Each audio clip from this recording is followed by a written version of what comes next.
여러분 안녕하십니까? 시사도민고 김국 교수의 이슈 여러분을 다시 찾아뵙습니다. 우리 정치의 현상을 분석하고 또 본질을 탐색함으로써 국민들께 진실의 가치 그리고 정치의 진실을 전해드리는 정치 나침반 여의도를 향해서 출발하겠습니다. 참 답답한 일이 많습니다. 미세먼지처럼 또 여러 가지 어려운 경제 상황 또 남북관계 모든 부분들이 쉽지는 않습니다. 그럼에도 불구하고 우리가 지혜롭게 풀어나가야 됩니다. 그 과정에서 저는 필요한 것이 제도의 정상화라고 생각합니다. 제도의 정상화. 그동안 있었던 여러 가지 제도라든가 가치들을 원위치로 돌리는 거죠. 그 중에 대표적인 것이 인사청문회 제도입니다. 최근에 7명의 장관 후보자에 대한 인사청문회가 있었습니다. 인사청문회 제도는 원래 도덕적이고 또 유능한 고위공직자를 선발하기 위해서 진행하는 그런 검증 절차입니다. 후보자의 자질과 도덕성을 검증하고 또 전문성과 리더십, 업무 능력, 또 정책 방향에 대한 지식과 비전을 검증하는 것이 바로 인사청문회입니다. 대통령이 행정부의 고위공직자를 임명할 때 국회 검증 절차를 거치게 함으로써 대통령의 인사권을 견제하는 제도적 장치다. 그런 측면에서 권력 분립을 지향하는 우리 민주주의 정치의 꽃이라고 할 수 있습니다. 대통령이 인사권을 남용할 경우 정치적 보상으로 또 고위 정무직을 결정할 가능성 이런 부분이 국가의 시스템을 왜곡할 수가 있습니다. 그렇기 때문에 이것들을 견제하는 절차를 통해서 권력이 분립되고 또 훌륭한 공무원들이 발탁되도록 하는 그런 효과를 갖습니다. 후보자가 적합한 직무 능력을 가지고 있는가 또 도덕성을 가지고 있는가 또 리더십을 가지고 있고 직원들과 소통하면서 큰 부처 왜냐하면 장관이 된다면 몇만 명의 공무원들을 함께 이끌고 일을 해야 되는 그런 직책이 되기 때문에 또 예산도 수십 조의 예산을 다뤄야 됩니다. 어떤 때는 수백 조가 될 수도 있죠. 그렇기 때문에 이런 인사검증 절차는 굉장히 중요합니다. 이런 업무에 걸맞는 적격자를 임명하는 데 있어서 제도에 의의가 있다. 그리고 그동안 좋은 효과도 있었습니다. 그러나 최근의 인사청문회는 차츰차츰 변질이 되고 있습니다. 정책 검증 그리고 제대로 된 도덕성을 검증하기보다는 정쟁이나 인신공격이 펼쳐지면서 도리어 인사청문회가 왜곡되는 그런 상황이 자주 벌어지고 있습니다. 최근에 특히 여야 간의 갈등이 극심해지면서 후보자에 대해서 주로 정치인들이 호통치기, 면박주기, 또 신상털기 망신주기 이런 일로 청문회장을 이용하고 있습니다.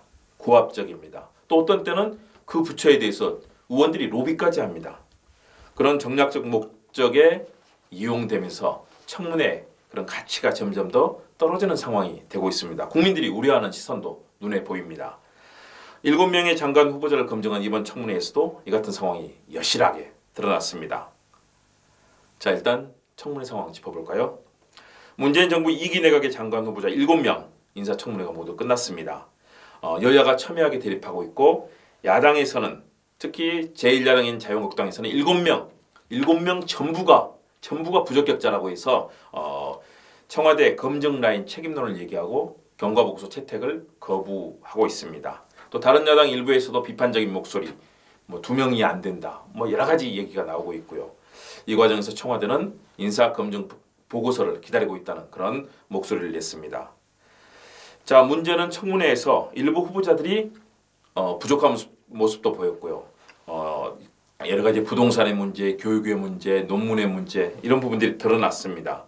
그렇다고 해서 후보자 전원이 부적격이 된다라는 것은 상식적으로는 쉽게 이해되지는 않는 수준입니다. 자칫하면 이것이 여야 간의 공방으로만 끝나고 도리어 국정의 발전을 이끌 수 없다는 점에서 지금은 굉장히 우려되는 시점입니다.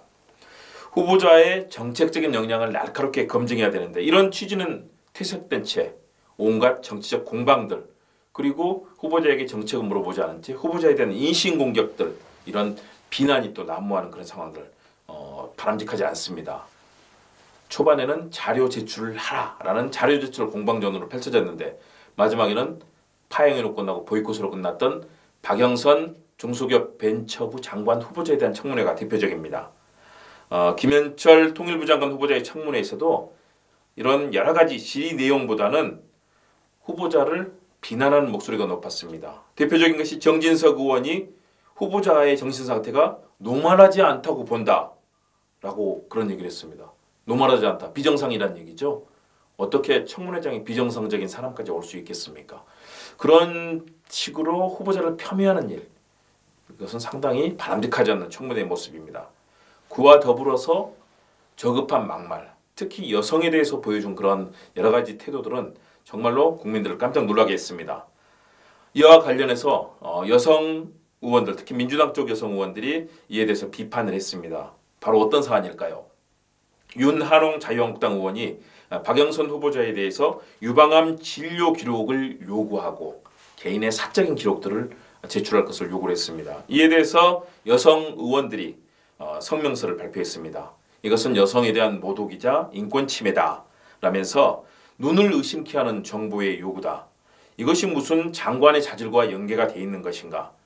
외부로 공개되는 자료에 개인 건강 정보를 요구하는 것은 자질 검증과 무관하다. 또 개인의 프라이버시를 침해하는 일이다.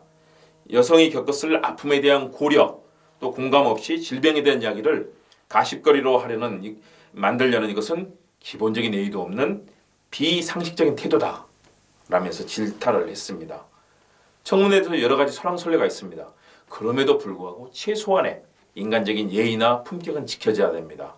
의원에 대해서도 예의를 갖춰야 되지만 후보자에 대해서도 마찬가지고요. 그것이 바로 우리 국민에 대해서 예의를 갖추는 정치의 기본 자세일 겁니다. 그러나 이번에 살펴본 청문회는 수준 낮은 저급한 그런 막말 공방 또 신상 털기에 이 후보자들을 겁주려는 그런 겁박하는 그런 목소리들이 높았습니다.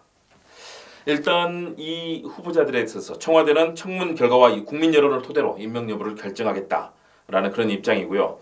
그렇지만 이번 과정에서 나타나는 여러 가지 논문의 문제, 부동산 관련된 문제 이런 부분을 봤을 때는 분명하게 청와대가 검증 기준을 다시 한번 새롭게 정립해야 될 것으로 보입니다.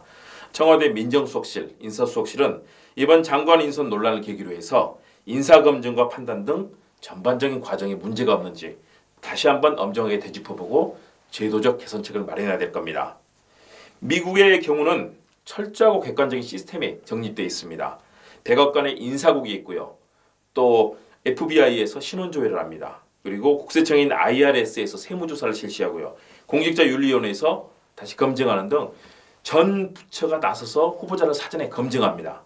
그리고 대통령은 고위공직자에 대한 지명에 앞서서 의회 지도자들과 사전에 협의를 또 실시합니다. 그리고 상원에 공직 후보자에 대한 후보 지명서를 제출하면서 여러 가지 절차를 밟기 때문에 사전 검증과 또 그런 직무 능력에 대한 검증이 이루어지기 때문에 후보자의 99%가 임용이 됩니다. 우리는 공방만 있고 좋은 후보자를 장관으로 발탁하고 또 공직 후보자로 발탁하는 그런 노력은 이루어지지 않고 있습니다. 제도가 정상화되어야 됩니다. 인사청문회 제도를 이제는 객관적이고 전문적인 검증 기관을 통해서 제대로 사전 검증하고 또 국회에서는 정책적인 능력과 경험을 제대로 물어보는 그런 과정을 통해서 정쟁에 빠지는 것을 막아야 됩니다. 국회는 사전에 검증된 도덕성을 바탕으로 해서 정책의 비전, 실행 능력, 그리고 부처의 운영 능력, 그리고 소통 능력 이런 부분을 살펴야 됩니다. 정말로 혁신하는 그런 마음으로 인사청문회 제도를 바꿀 필요가 있습니다. 자, 세계적인 혁신적인 기업가 꼽는다면 누가 있을까요? 바로 아이폰을 만들었던 애플의 스티브 잡스가 있습니다. 잡스가 이런 얘기를 했습니다. 가끔은 혁신을 추구하다 실패할 때가 있다. 실수할 때가 있다. 하지만 빨리 인정하고 다른 혁신을 개선해 나가는 것이 최선이라고 말했습니다. 지금이 바로 그때입니다. 인사청문회 제도 서로 요약한 공방만 벌이지 말고 하루빨리 개선하면서 본래의 목적과 역할에 맞게 제도를 개선해야 됩니다. 그래야만 한국 정치가 정상화됩니다. 좋은 인재들이 국정의 성공을 위해서 뛰어들 수가 있습니다. 지금처럼 인신모욕에 막말로 비방하고 후보자를 조롱하는 그런 상황에서 훌륭한 인재가 도리어 숨고 나오지 않습니다. 바꿔나가야 됩니다. 오늘은 국민들의 사랑을 가득 받았던 시를 기억하실 겁니다. 안도현 시인의 연탄재라는 시입니다. 연탄재 함부로 차지 마라. 안도현 시인. 연탄재 발로 함부로 차지 마라. 너는 누구에게 한 번이라도 뜨거운 사람이었느냐. 자신의 몸뚱아리를 다 태워가며 따끈따끈한 아랫목을 만들던 저 연탄재를 누가 감히 연탄을 발길질할 수 있는 자격을 가지고 있는가. 자신의 목숨을 다 버리고 이제는 하얀 껍데기만 남겨놓은 저 연탄재를 감히 누가 함부로 발길질을 할 수 있는가. 잘못된 관행과 시스템을 개선함으로써 한국의 정치 또 민주주의가 정상화돼야 됩니다.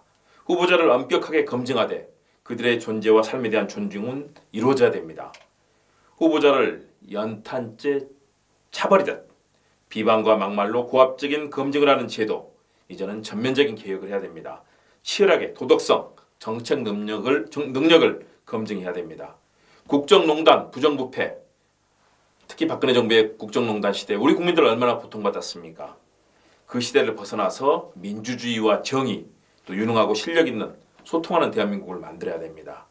따뜻하고 정직한 이들이 삶에 대해서 애정을 갖는 시대, 안도현 시인의 메시지 소통과 배려, 존중의 문화, 이 부분을 가슴에 담아봅니다. 진실과 정의, 민주주의 실현을 위해서 한 점 부끄럼 없는 정치를 만들기 위해서 우리 정치권이 스스로 나서야겠습니다. 여러분 시청해 주셔서 고맙습니다. 다음 시간에 뵙겠습니다.